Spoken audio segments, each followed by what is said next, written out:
I think the three things that I've been feeling is, I think, anger, first off, pain for the people that were lost and their families. And then the third one was probably the one that I've been grappling with the most, which is, I think, familiarity.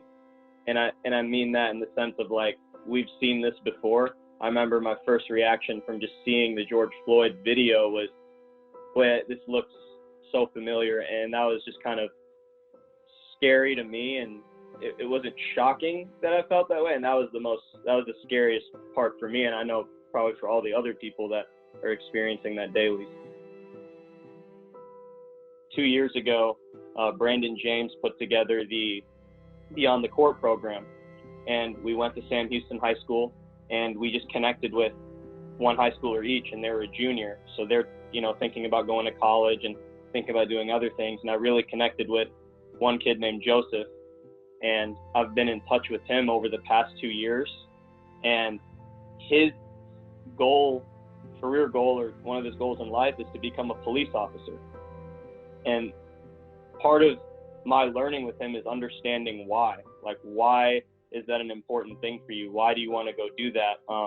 One of the things that he kind of talked about was going back into the community and really making a difference, because he didn't feel like the current situation was building a foundation where he's going to be safe, where other people like him are going to be safe. And his attitude towards it was maybe doing it himself.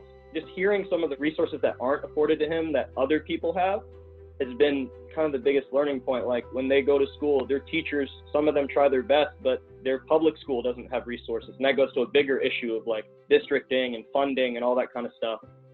He has to work consistently and go to school. I mean, I didn't have to work when I was in high school, and I know a lot of people who go to a private school don't have to work when they're in high school.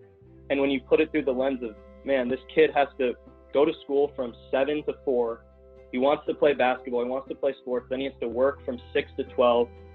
He, as a kid, has to have face-to-face interactions with adults every day in a work environment that I didn't have to experience till I was 18, 19, an adult, quote unquote. Like, just that challenge, and I think all they have to deal with has been a big thing. And I know some of the kids that were also in the program that I wasn't directly mentoring. I mean, they had their own challenges. One kid, I mean, school was secondary to him. Taking care of his family and making sure they were safe by providing food for them it was different from what I'm used to, because parents are supposed to provide for their kids. But unfortunately, he was in a situation where his parents couldn't consistently provide for him, so he had to do it himself.